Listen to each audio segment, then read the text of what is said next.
getting the attention of influencers in your niche is very important because it helps you to stand out as an expert, and as you continue to grow the relationships between you and the influencers, some of these people may decide to promote your social media posts, products, and blog posts later down the line as the relationship continues to build.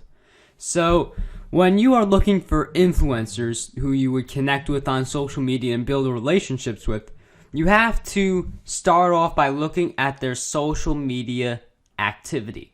And there are two things that you're really looking for: how often they respond to other people and how often they post. You want to build the relationship with a highly active influencer who is very active on social media. Because if you try to build a relationship with an influencer who tweets, let's say, once per month or sends out a pin once every quarter or something really low like that, then that relationship doesn't get to build as much because that person isn't on social media on a constant basis to respond to all of your conversations that you have with the person.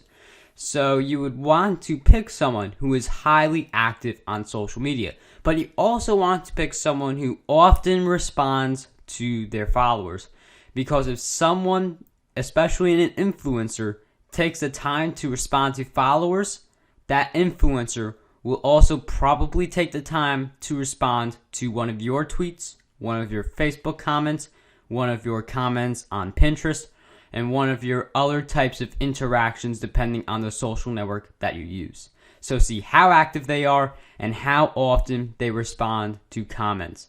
Because once you get someone who responds often and posts often, those are the types of people who you can have long conversations with that develop very deeply in just a matter of a few days. And then that allows you to develop quick relationships that you can quickly build with influencers in your niche.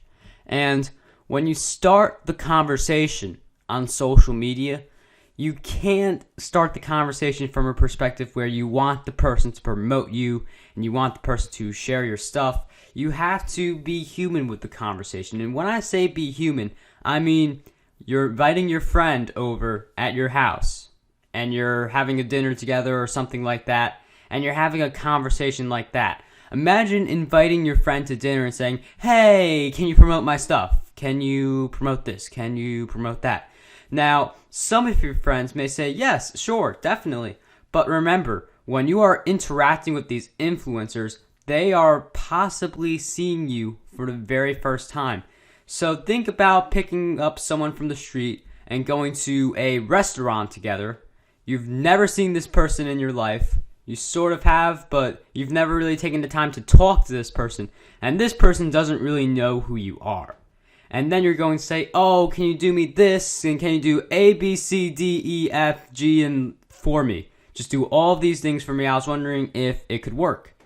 And what would happen is this person would not feel comfortable in the relationship. So you have to be human when you are interacting with the influencers, because the influencers are people too, and they easily recognize the difference between someone being human with them and someone just simply asking for the promotion. And sometimes the influencer doesn't see your tweet right away just because many influencers are going through hundreds of different tweets that people mention them in every single day. So they may miss your first or second tweet that you send them. So what you need to do is go through their tweets, whether they're tweeting their own articles or they're tweeting other people's articles or they're tweeting motivational quotes, and meaningfully reply to them. So don't just say something like, "Thanks for the follow," or "Thanks for this, thanks for that." You have to provide something that shows you took the time to read their tweet and you are very appreciative of what they have done. You can also add suggestions. You can also add to the discussion, but you don't want to make those suggestions criticisms.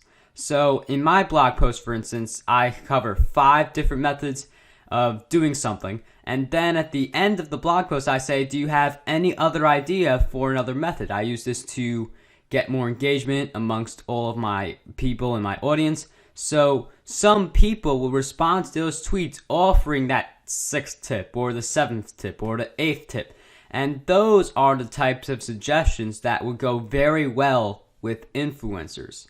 So by offering those types of suggestions and just meaningfully commenting on their tweets, their Facebook posts, and their other social media platforms, they will notice you eventually.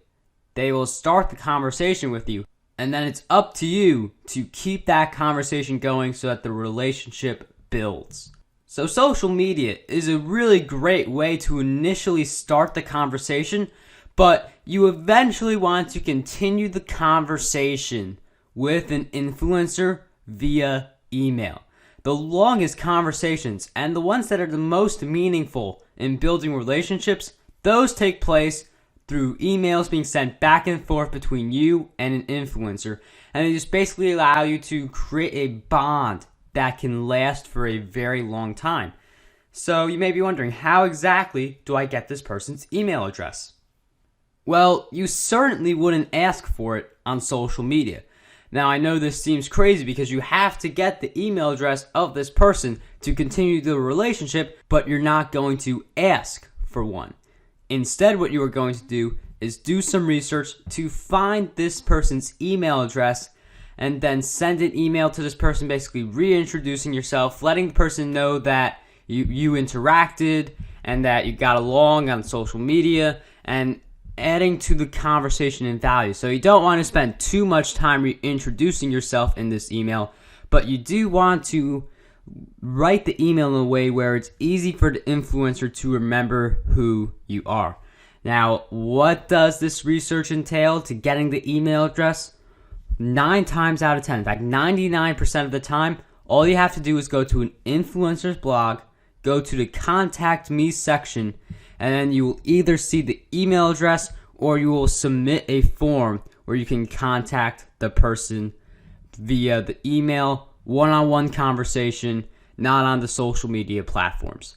So that is how you would essentially send the email to the influencer that allows you to take the relationship even deeper. I mean, social media is a huge platform for getting these relationships to start and build. And then once you're interacting through email, that's when you know the relationship is going strong.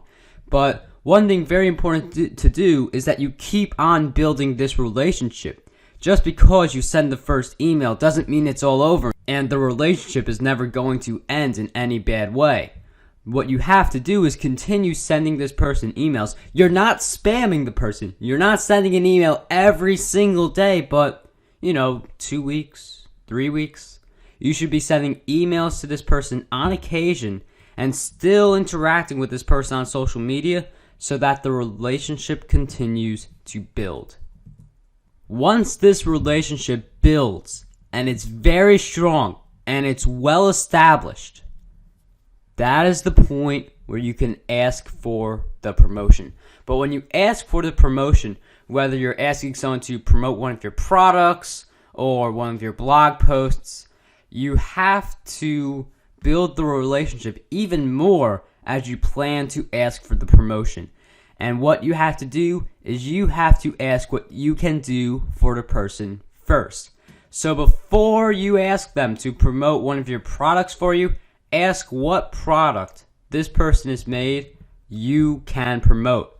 Let them know that you are totally open to promoting one of their things and ask permission for it. And then that person will, most influencers will say yes to extra promotion. Then you promote it. And then later on, you ask if basically the influencer can return the favor. But you're not going to write the email in a you owe me type of style, because then an influencer will read right through that and realize that this relationship was all just leading to this particular point. So you would have to ask in a kind way that conveys that you are trying to help others, which should be your mission if you are creating a training course or a book. And by doing that, the influencer will be very likely to promote your product, but only if it fits that influencer's niche. That's why when you connect with influencers, you must make sure that these influencers are within the same niche as you, because there's not going to be an influencer, or at least that many influencers, who will be, let's say they're in the social media niche, and then they're going to promote an animal coloring book. I mean, that has nothing to do with social media, and their audience may be turned off by that because, I mean, animal coloring books, what does that have to do with getting more followers on various social networks?